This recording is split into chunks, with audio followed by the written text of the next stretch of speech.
So again, welcome to TEHUT9tv. This is TEHUT9. You're at a place where we provoke thought and inspire thinking. We're on the line right now with Kim Samantha RAMSEY, a RN from out of New Jersey and a PGAD activist. We're going to be talking with her today about PGAD and what that's all about. And PGAD is a disorder that women suffer from. Is it just women, Kim, that suffer from this disorder? No, actually, we have men that suffer with it too. Okay, so I actually let Kim introduce herself and just go into it, and then we'll kind of just go from there. So Kim, the floor is yours. Please let us know who you are, and we'll take it from there. Yeah, hi, everybody on Mind TV. My name is Kim RAMSEY. I'm a nurse, and I also have a neurological disorder called persistent genital arousal disorder. So you're saying, what the hell is that? It's a neurological disorder that affects part of my brain, and it means that for a large quantity of the day, I'm sexually aroused.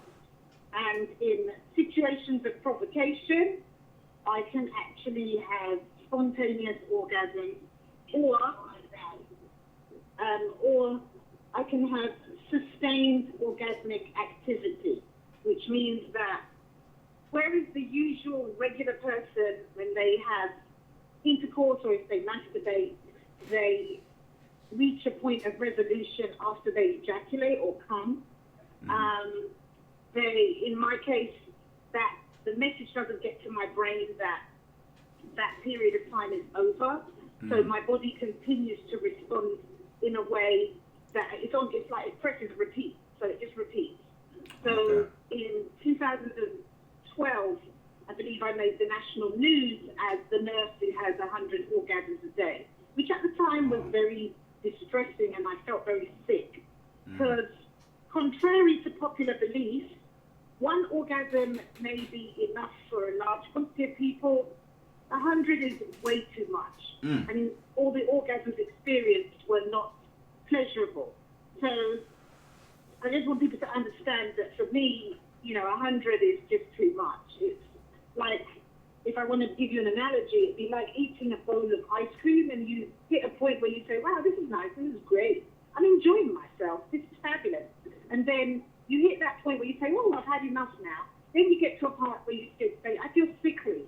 And then you get to a part where, God, this is just God awful, I want it to stop, it's torture. And that's pretty much the experience that I've had. So,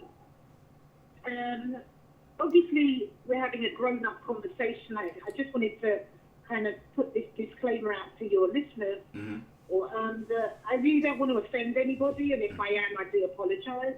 But, we're having a mature conversation, and it could be very sensitive. So, I just don't wish for you to be offended. Okay, well, definitely we want this is a safe space.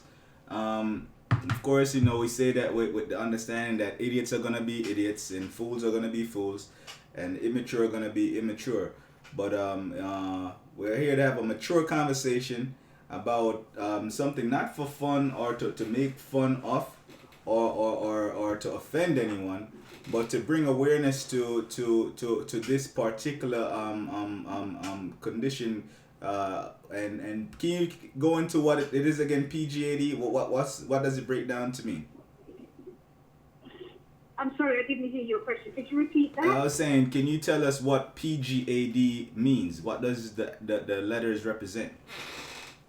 PGAD, persistent genital arousal disorder, which means that it's unbidden, relentless genital arousal without provocation.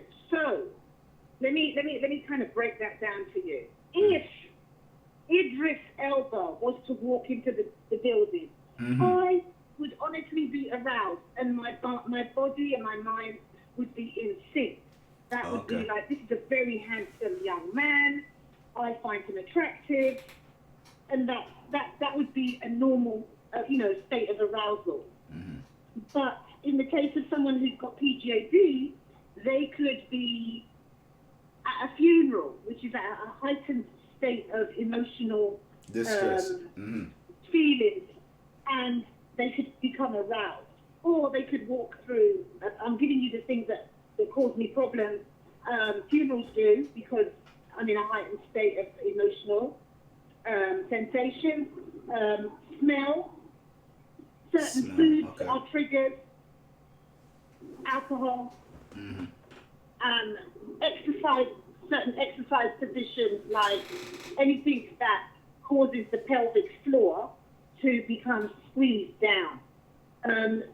They have linked persistent genital arousal disorder to a number of things, from, trauma, such as childbirth, even to something as basic as riding a bicycle.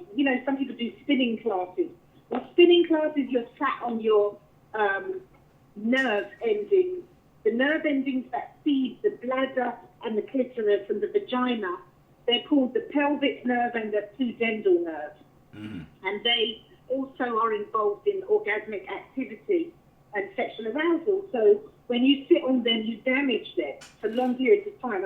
I've got a few people who I know who were horse riders, and they damaged themselves that way. What else? Medications, withdrawing from certain medications, SSRIs. So I think they're serotonin reuptake inhibitors or antidepressants.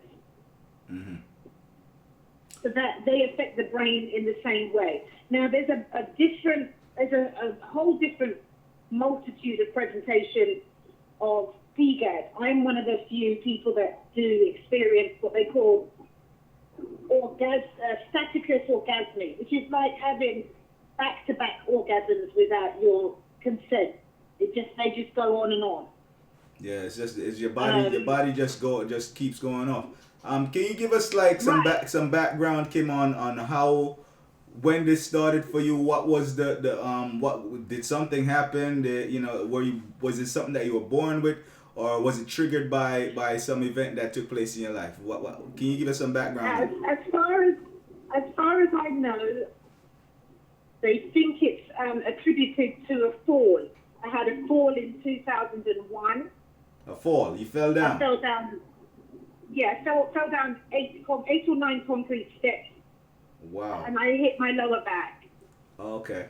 Which I can get the humor in that. It must be quite funny, but at the time it was really very painful. And then in 2008, I was having sexual intercourse with a partner at the time, and when he left, I continued to have orgasmic sensations.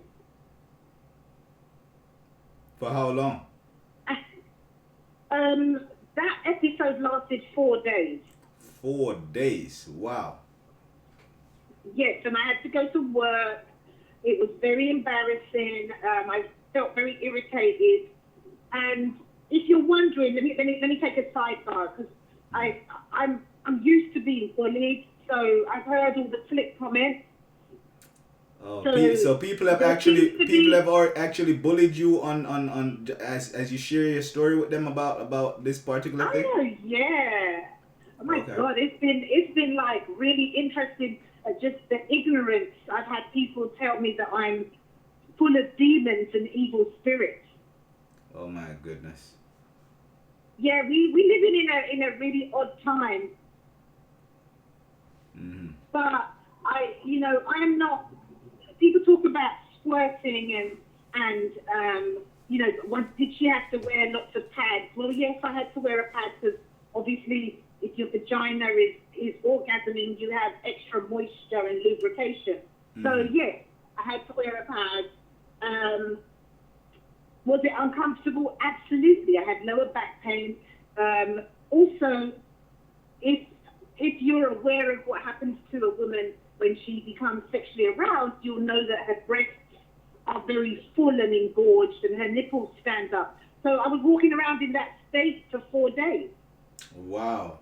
And you say walking around, you mean at work or just in, at work, and also your pupils become very dilated, so light becomes a problem as well.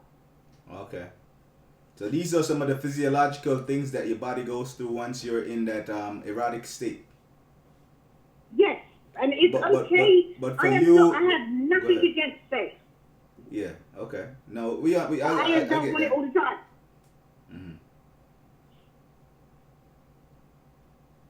So for 4 days, you were just going through this thing, and what do you think was happening? What in your mind? What do you think was happening? What was your initial? What? You thought? I'm a nurse, so I'm trying to look at it logically. I'm like, you know what? I think this bloke used Spanish fly. You know, he's Jamaican. He started pushing up his thing. I think so I'm being real rational. Yeah, man. So I called him. I said, did you use Spanish fly? I have to laugh right there because, like, you know, I'm Jamaican and Kim is Jamaican too, right? So she just said, Kim, explain to them what Spanish fly is, because a lot of people don't know what Spanish fly is. Spanish fly is like this substance that Jamaican men will use to stiffen their penis. It allows them to have stamina. Mm. So it's rubbed onto the penis or onto the member of the man. And I was logical. I was like, maybe some of this has rubbed off inside of me, even though we use condoms. I think maybe it rubbed off. So when I called him and asked that, oh boy, I was like, no man, this is natural. I was like, wow, okay. So he felt like that was a great compliment you were paying to him. Like, man, I'm still, yeah. I'm still having aftershocks. He was kind of blown up with that. But once he realized, I mean, we had a conversation years later, and he recognized that it was very distressing for me. But he put the phone down thinking I was crazy. Wow. So after that initial episode, did it after the 4 days of that? I called somebody. I called a very wise woman in New York City, and she said to me, "I think you have this disorder called PGAD," and I was like, "Get the." Sorry, I'm going to curse, ladies and gentlemen. I apologize. I was like, "Get the fuck out of here!" And I was like, later to that, I completely dismissed it. I X'd it out, and I said to that man, I would never sleep with you again, which is true. I never slept with him again. And I called it a day. Because the experience was, if you imagine, I don't know how many of your viewers fly, but if the ones who do fly, have you ever been caught in an air pocket where the flight is just up and down and you feel sick to the pit of your stomach? That is how I felt kind of on day 2, day 3. I just wanted it to stop. It's out of my control, and I wanted it to stop. So that was in 2008. And then in 2000, I got married. Didn't happen during my marriage. I got divorced, moved on. And finally, I had another partner. And, oh, my God, it happened again. And this time, that my partner was there. He was there while it was happening, or after you guys had finished? So he could see my we had fallen asleep, and he could see that my lips were still swollen, everything was really engorged, and he could see my stomach contracting. It was like, this is not good. Okay. So we tried, I did squats, sat on an ice pack, and then I said, you know what, I need to really do research on what this woman told me 4 years ago. And I found a specialist, and he said, oh yeah, you definitely had this shit. I was like, really? What did I do wrong? You know? So basically, the specialist helped you to get some clarification on what was happening to you. Yeah, I had to. You can't live like that. I'm telling you right now, you cannot live, because you think you're having some kind of hallucination, but when it was verified with somebody watching me and they could see that I was distressed, it was like, you know, do you want some more? No, I don't want any more penis. I want this to stop. The person that So, they thought you wanted to have more sex. yeah, and it doesn't. Once you realize that more sex doesn't make it go away. Yeah. It has to go away on its own volition. Yes. And the more you become anxious, the worse it is. Yeah, I've read. I was reading one of the articles that you were mentioned, and I think it was on the Huffington Post. And there's a lady who suffered from the same condition, and she was saying that it was, you know, she had to plan out how, you know, what she had to do on a regular basis, like, you know what I'm saying, like when she was going certain places, if she'd be around people who she knew her, who understood like her situation, because sometimes, you know, it would get so strong that they'd have to necessarily scream out. You know what I mean? They said that the noise doesn't necessarily make it less, but it helps to like just take off some of the pressure, I guess, that builds up in your body. And so you just imagine that you're at the market, or you're at church, or you're in school or work, and you know what I mean? You as a person... Yeah, you don't get much. I have had 2 spontaneous orgasms in public. Highly embarrassing. I've had one on a train, and the subway train? Mortified because on a regular train. Oh, okay. It was an older train, and it was jerking. It was summer. I was warm. I was relaxed. So what happens is, I know that if I will never allow myself to be in a truly relaxed state in public. So that happened on the train, and I was extremely embarrassed. I'm glad the next stop was my house, so I got off and just, you know, had a little cry and called it a day. And then the other time was on the plane. Women like me, we can't sit. You know where the wing is on the plane? I can't sit there. That's broad surface vibration. That's going to trigger a lot of motion for me. I can't do it. This is, let me see here. Exit 116 for 77th, Charlotte. Sorry, I'm driving. Yeah, that's okay. Okay, yeah. So 160, you're going to take that, and that will put you on 77 going, I believe, is that north? Yeah, 77 going north. And you have about you'll be on that for about another hour or so. Okay. So yeah, I plan my day accordingly. I make sure that there's things that don't arouse me. Okay.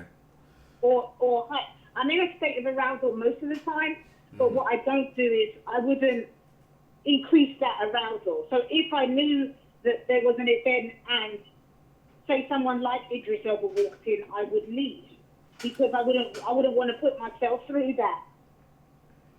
Okay, I understand. I mean, I believe I read something also where a lady was saying that one of the things that was, you know, of great import to her was just trying to get this thing under control, because she remembers she was at a funeral like you described, and she hugged a cousin or a relative, and during that process, just hugging, you know, a family member, she was getting, you know, the whole process that began in her body, and she felt so dirty afterwards. And so I think you do. I think because it's dealing with sex that it becomes funny to people who probably never heard of this condition, and just think that maybe, you know, oh, you know, you as a woman or the men that go through this, maybe y'all are just freaks. And that, you know, people are very immature in how they view things sometimes, and very simplistic, and that must be the right word. That must be frustrating. That must be frustrating for you at times, you know, because you want to be honest with how you talk about things, but you know. Yeah, you do want to be honest, and you want to say to somebody, look, you do have an understanding partner. So, you know, he's not judging me. And unfortunately, you know, once I went public with what happened to me, and then I got bullied online, and Well, and then people went after my profession. Can you go into that? Like, what was that? What triggered you? What caused you to go public? What was the impetus for that? And how did that process unveil? Like, was it something you posted on Facebook? Or was it a blog? What happened? Well, what happened was I wrote a little essay about my experience. Where did you write the essay, and why did you write it? I wrote the essay because I thought that people should understand that there's a different narrative regarding sexual intercourse, intimacy, and orgasm. Mm-hmm. So I thought, let me give them a different narrative. Mm-hmm. And what happened was the essay was picked up by a caterers agency, I think and they wanted to sell it to another newspaper in England. So I was like, it's the Sun newspaper. I don't really want to do that, but they were like, a lot of people will be made aware, and it's going to be really beneficial and educational. And what happened was, I never forget the day. I think it was August of 20. It was like when I say the 28th. But I was sat at work, mm-hmm. Okay. and I was looking at my computer screen, and my name starts trending on MSN. MSN.com or MSN TV or what? MSN on the computer. Oh, MSN.com. Okay, the website. And I thought, oh my God. And my stomach dropped. Like when you get bad news? Yes. And I thought, I cannot believe this shit. So I clicked the link. And there was this huge picture of me. Nurse in New Jersey has 100 orgasms a day. And I thought, wow, that's my job gone. So I got up and I went to see my boss. I said, I have to go home immediately. I went home and I got signed out of work for 2 weeks. Yeah. And, oh my God, it was relentless. The media was knocking my door. People were calling my phone. My email account got hacked a couple of times. Wow. A woman from the Daily Beast coming up at my front door. Then I couldn't go anywhere on social media, Facebook, SoundCloud. People got my address, and then the blog comments were brutal. Yeah. Talk about a public stoning. And then the black community shunned me. They shunned you? How so? Yes, How so? I was like, Essence Magazine wrote a really horrible write-up and refused to listen to the truth. What did they say? She just said, oh, Kim Ramsey has disclosed that she has 100 orgasms a day, and this is not a good thing. And then they proceeded to attack me. So I really was disappointed by how Essence Magazine responded, because they complain about how black people don't support each other, but I think it was just because I'm non-American, and they're not known for being friendly for foreign-born blacks. Okay, well, I mean, none of us, most of us that are here, you know what I mean, like, we could all trek back somewhere else, you know what I mean, including here as well. Listen, I don't give a damn about Essence Magazine, because guess what? One day they'll come back and they'll ask me the true story. That's in my head. But I was disappointed because I had supported them for years, and then when nobody said, okay, come, let me take you to church. The only people who did that was in Jamaica, when I was on this show with this lady called Miss Kitty, and she was really, she acknowledged what I was saying. I was like, wow. So have you met other black women? I'm sure in your travels now, and you being an activist for PGAD. You know what? I have people reaching out to me because they know that I'm gonna support you. I'm non-judgmental. I don't care about your circumstance, who you own, what you're involved with, if you're in a monogamous, non-monogamous situation, if you're a wife, your mistress, a girlfriend. I don't care, but I will support you. So you've received some support, but you've been disappointed by some of the feedback that you've gotten from places that you thought you would have gotten more support from. Yeah, I didn't get no support, and I was pretty much the laughing stock of America for about 3-4 months. And I took it like a champ, because my mother was like, I don't care how many times they punch you and knock you down, you get the F up, because I didn't grow you to run. You stand up and you cause this situation because you went public, you face it. And I was like, all right, fine, I took it, I got depressed. The bullying made me consider suicide, and I had a plan. And I thought, you know what? And I told my mother was like, she said, if you ever dream about it, never knock your teeth out of your head. And she meant what she said. So I said, all right. Then I said, well, you know what? I'm just going to face it. Well, you had a friend. You also had a lady that you had met. I believe you had told me, who was also bullied, and she committed was it suicide she committed? Yeah, she did. Gretchen came out 4 months after me, and she made the interview on the 30th of November, and on the 1st of December she was dead. So what happened with her? She was also a black woman, or she was a white woman? She was a white lady who had no resources. She was unable to work because she spent a large quantity of time trying to relieve herself of the symptoms. She had 50 orgasms a day. She masturbated in the region of somewhere between 10 to 12 hours a day. She masturbated? At least 10 to 12 hours, at least. Okay. And she had no resources. Like, her family was dead. Her partner tried to support her, but she wasn't able to work. She applied for disability. The judge laughed her out of the court. She couldn't get a doctor. And she just found that death was an easier option. And the sad thing about it was I helped to bury her. Oh my God, I'm so sorry to hear that. And that hurt my feelings. That's when I said, you know what? Come on, America, we got to do better by people. So I was like, okay, that made me angry.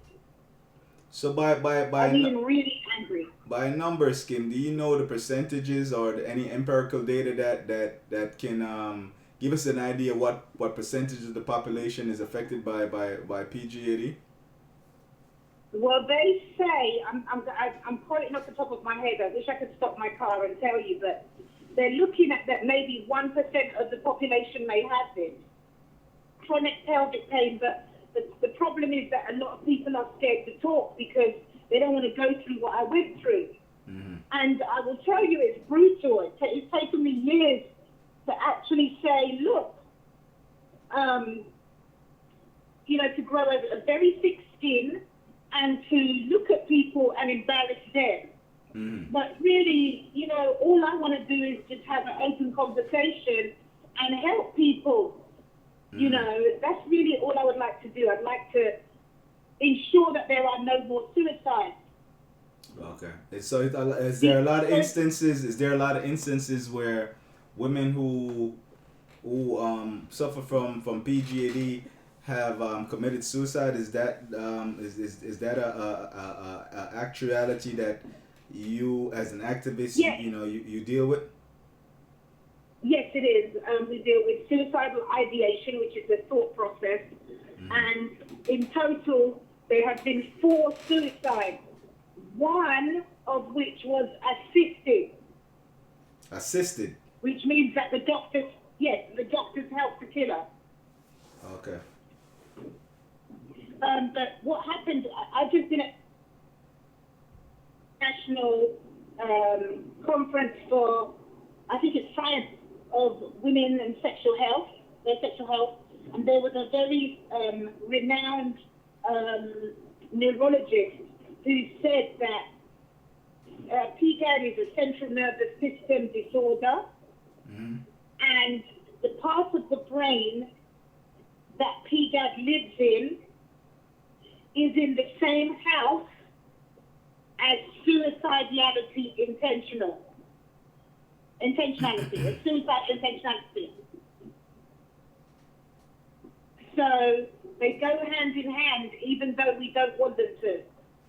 So what kind of help or resources are out there for women who may be watching this show, or men? We haven't entered the male part of it yet, but what kind of resources? Is there a national organization, a hotline?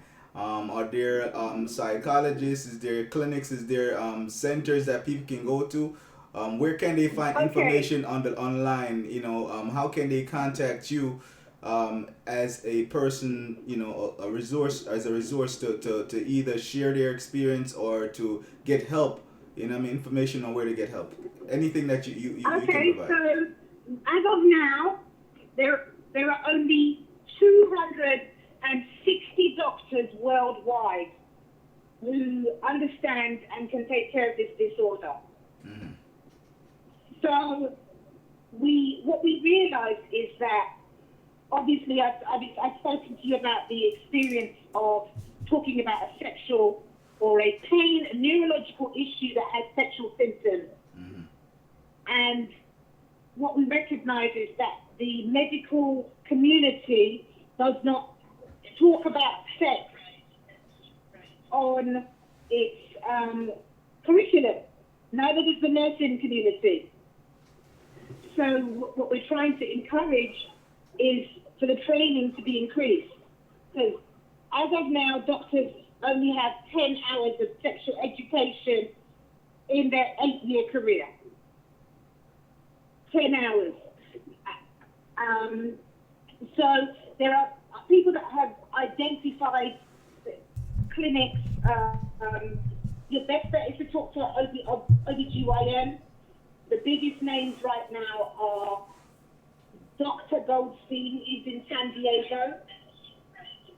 Okay. Dr. Eckenberg, he's in Pennsylvania and New York City. So that's the East Coast. Then in London, you have Dr. Goldmeyer. And in the Netherlands, you have Dr. Baldinger, who I met. So these are the people that are the real specialists who are doing the research. But what they're trying to do is establish or identify what part of the brain is not working properly.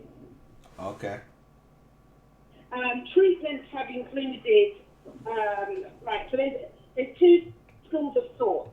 I am on the school of thought for natural thinking because, obviously Jamaicans don't like being poked around, we don't like taking meds.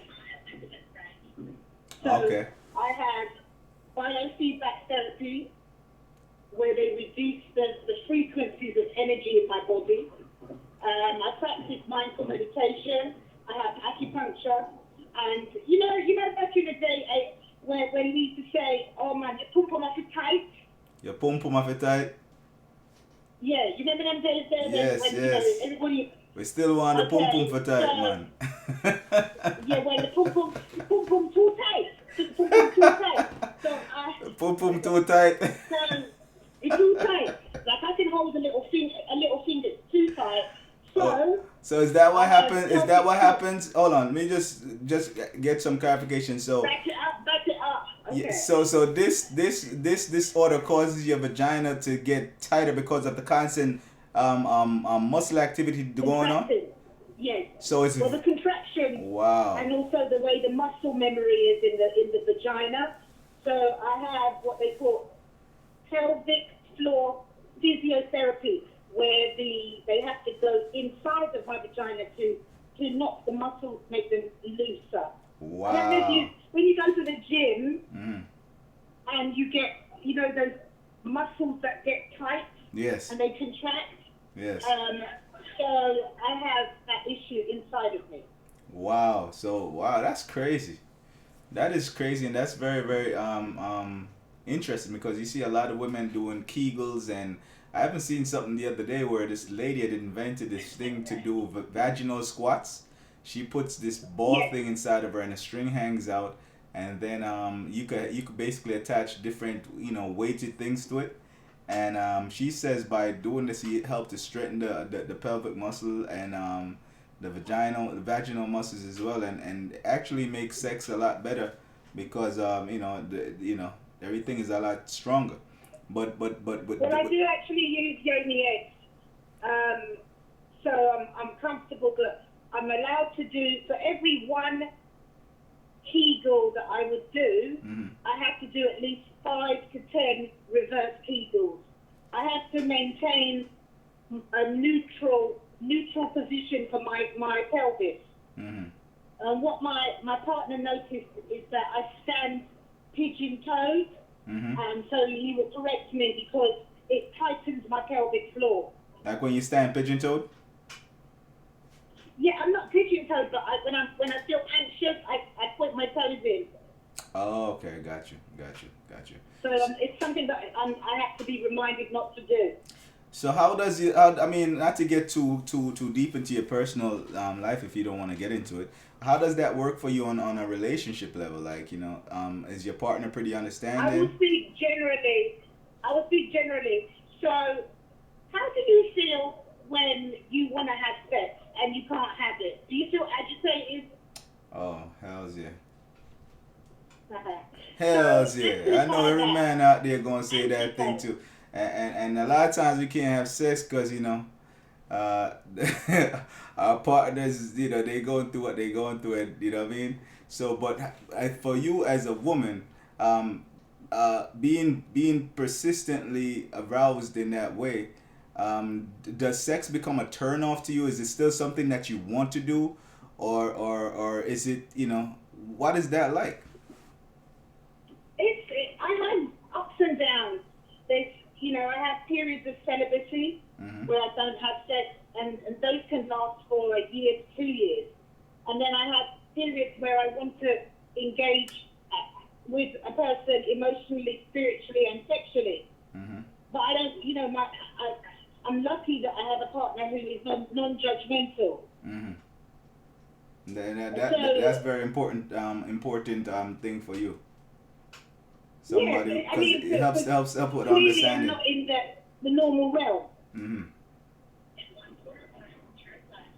Exactly. So. But he understands the pain, and he understands the things that come with that you get distracted, that you can transmute the energy to work, but not everybody has that ability. But my major thing is the pain. So I try to maintain a less stressful environment, and when I'm in a stressful environment, like I work in a emergency room, I try and reduce the stress, as quickly as I can, so that I can take care of my patients. So stress stress brings on the condition. What else brings it on? Stress, just being attracted to someone. Being attracted, but I can also have things that I would never know. Like I can be aroused, and I'm thinking, well, what's arousing me? One day I was doing a drive from Poughkeepsie to Jersey, and it was a warm day. I was comfortable, I was relaxed, and I became aroused. Oh, wow. And it was just the whole thing. And I was thinking to myself, wow, I'm not, I wasn't thinking about anything in particular, but it just comes on. But even a smell can trigger it, can't it?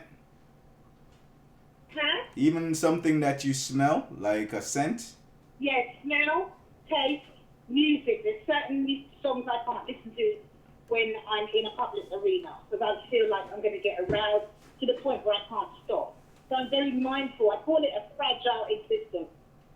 Okay, I'm wondering, I'm kind of curious, Kim. I don't know if you these thoughts cross your mind or not, but in relation to how we sometimes as men and women try to, get to that place of intimacy, and a lot of times Yes. as men we probably get it wrong all the time, or if not most of the time. I mean, we just don't know what to do.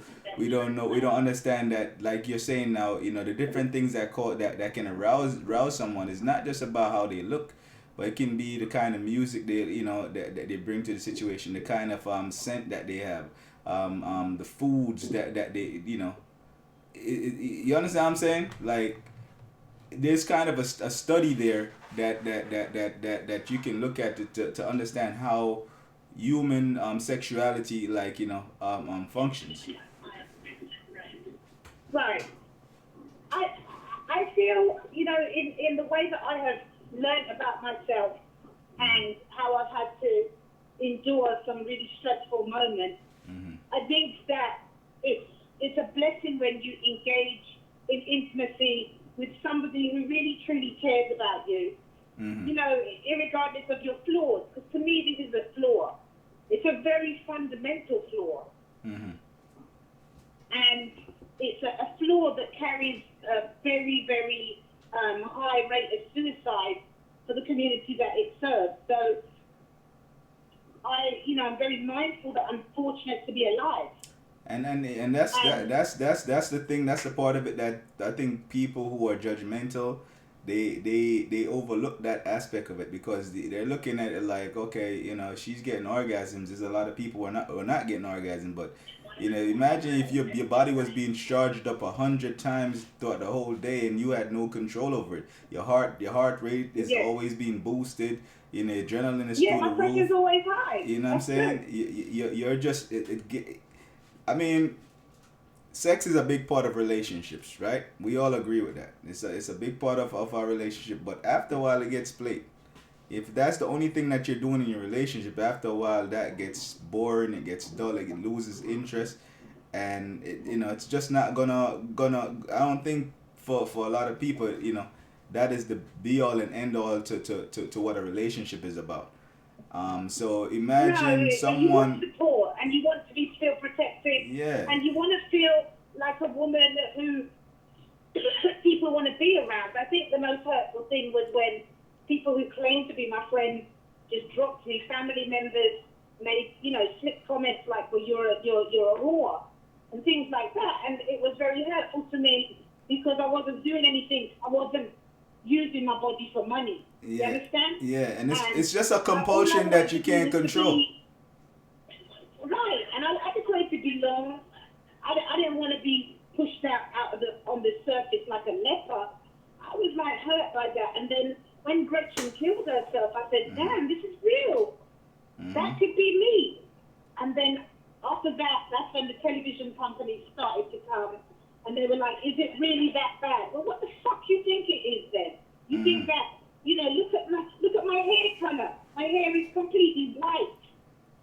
Does that not tell you the amount of stress that I'm under? I mean, come on. Wow. Really, just grow up. Exactly. How old are you, Kim, if you don't mind us asking? I'm 48. I just had my 48th birthday. So yeah, I'm a middle-aged woman. And people say, "Oh yeah, this only happens to people in her age bracket." You would be wrong. I heard at this conference they had a girl at the age of 6 years old. Was experiencing the same thing? Yeah, 6 years old. Wow, that's crazy. And then there's women that are in their 70s that still have this. Wow, that is absolutely crazy. Now, So a big part of about the men. I want to talk about the men, because a big part of this is what I think a lot of people don't understand, and those who try to understand it probably can't understand it, even to the extent that you experience it, right? Is that we all are about, we like to have control over ourselves. We want to control what we eat, where we go, where we live, who we work for, who we talk to, who we don't talk to, what we do, what we don't do. And the number one thing that you have control over more than anything else is your body. You feel safe in your body, right? You feel in control in your body. And so when your body starts doing things that you have no control over, because you know you can Right. masturbate, you can you know you can get the urges, right? You can watch a Yes. program, you can see someone, whether you're male or female, and you can take, you know, just a smidgen of emotion and turn it into something, you know, a little bit more intense. But when you know you're not even having those thoughts or having those experiences, and your body's just throwing itself, you know, into you know that process where you're getting stimulated to the point where you're having full blown orgasms in public, on the train, on the bus, in church, at work, at school. A Right. little 6 year Right. old girl. I mean, and on top of Right. it, you're dealing with the stress of people, you know, making fun of you, or ridiculing you, or telling you that you're possessed, or you know, like wearing.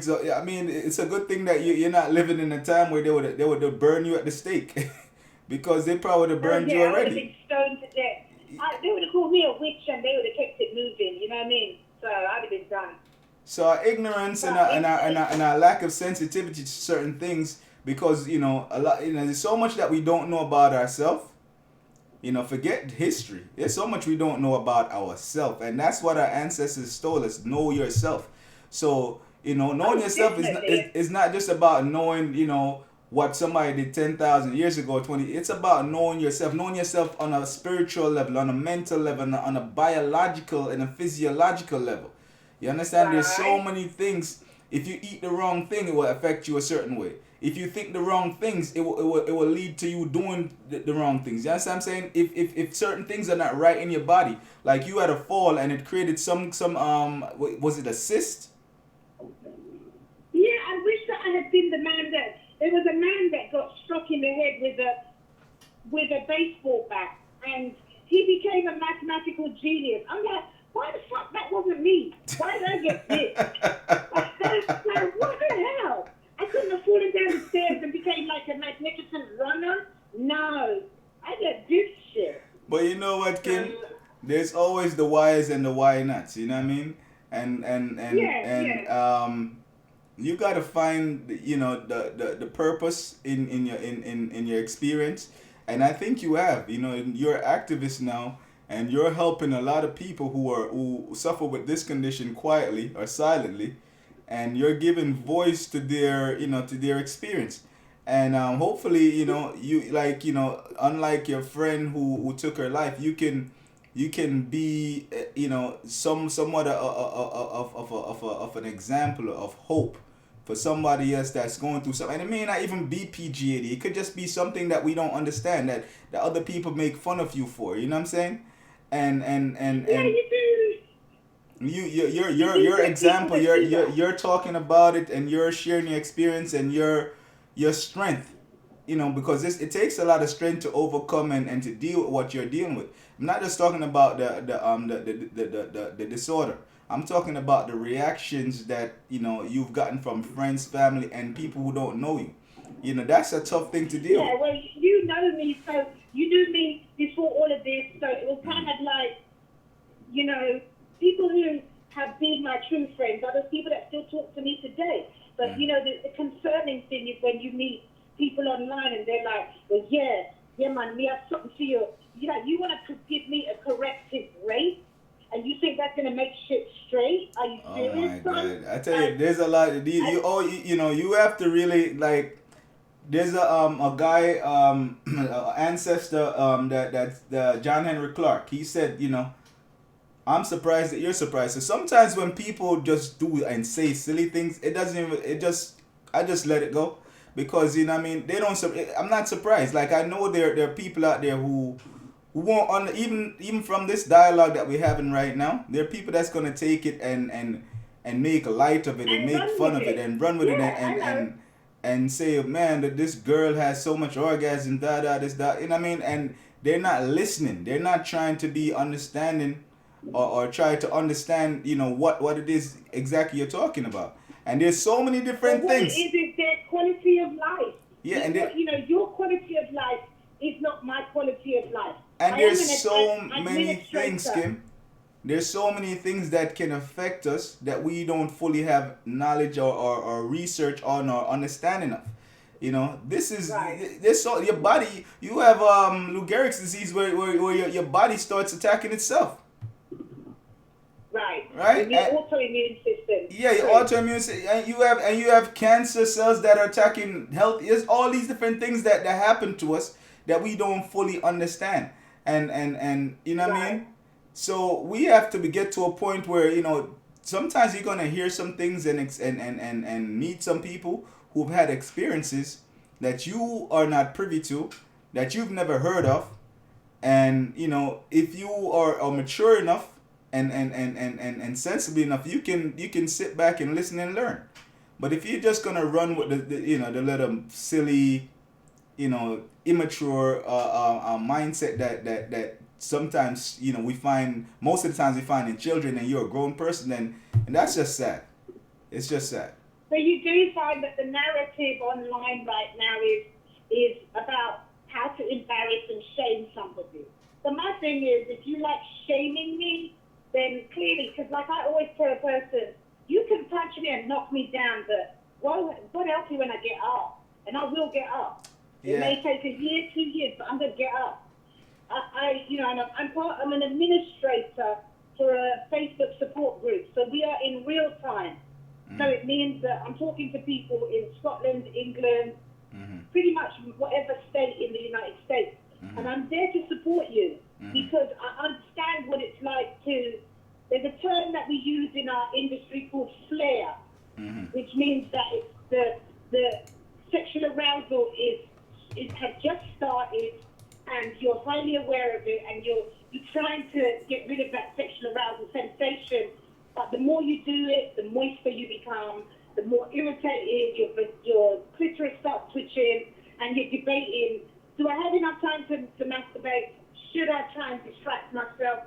What can I do to stop it or to calm it down? Because once you start flaring, you don't know how long it's going to last. There's no, oh yeah, I'm going to give so-and-so a quickie. There's none of that. It just keeps going. And then it can be painful. The orgasms can be very painful when you release.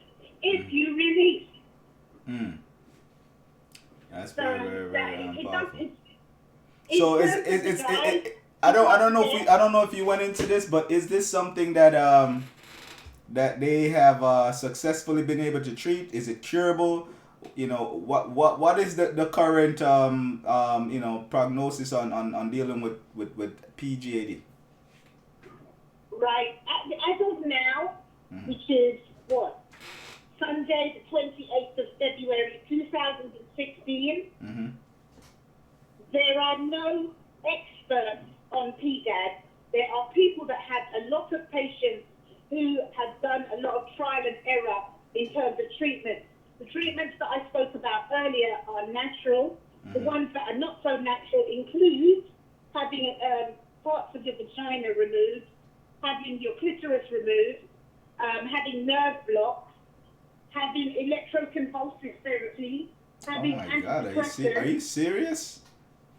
These are Do I what sound like I'm joking? these are Do the I sound like I'm joking though? these are the things that people are have to Have considered and have done. Oh my goodness.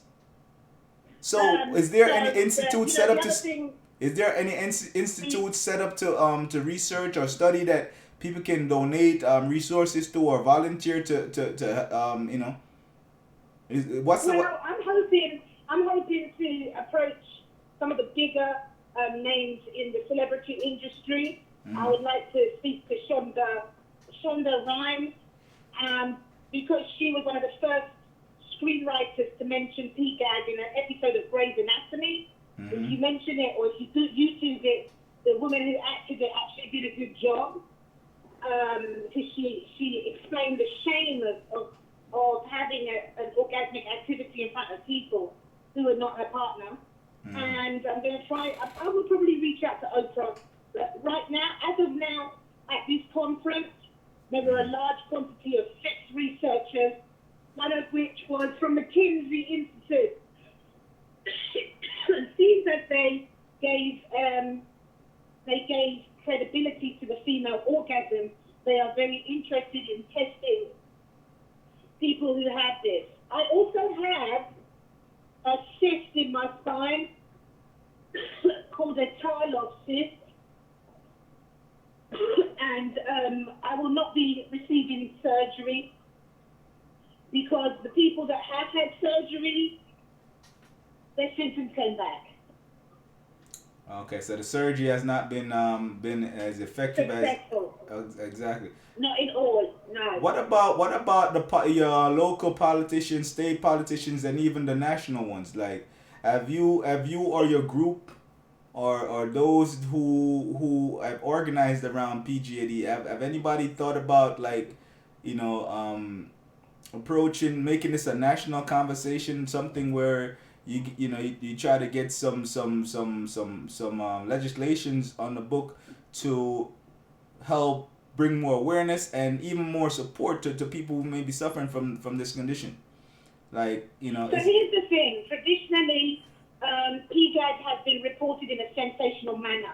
I know this because I was one of the few women who got their life turned upside down by the media. And what happens is, as I said, the doctors will not give us. I recently found out that they're trying to give this a formal diagnosis. The institute that I went to yesterday, they recognized it as a formal diagnosis. Mm-hmm. Because it's so rare, mm-hmm. the rest of the country and the world has to catch up. Once we have medicine behind us, I think that we can then approach legislation to say, look, this needs more research. We do need to look at this. And I think that then people would feel like, okay, this is a safe space and I can come to my doctor. Because when I spoke to different healthcare practitioners, people said to me, I think my patient has alluded to this, but they're just too scared to actually call it for what it is. Mm-hmm. So, at this point, considering what happened to me, you better have some big balls to try and embarrass me. You better really try. Because I'm not scared anymore. I lost everything. So those people that are friends, they're the ones that are my true friends. Mm-hmm. And people who is my family, they're the ones that stand behind me and they're like, we don't care what you have because you still kids and we love you. Mm-hmm. Well, So that's a dialogue right now. It's a professional dialogue. It's about raising awareness. We probably need an observation month. Mm-hmm. So that people can understand it. Because there's multiple presentations, there cannot be a generic treatment plan. It has to be an individual. Okay. Do you have a website that people can go to get information on anything that you're doing, or where if somebody wants to volunteer or lend their their time? I mean, give their time. I am an administrator in a Facebook support group, and you say to yourself, Facebook. Well, here's the thing. When you have this disorder and you get isolated and you're depressed, a lot of people don't want to come out of their house. Computer is a good medium. It's a private support group. We will screen you before you come in because we've had a number of media reporters and people who have fetishes because this disorder gets fetishized. Which is what's the name of the group? What's the name of the group?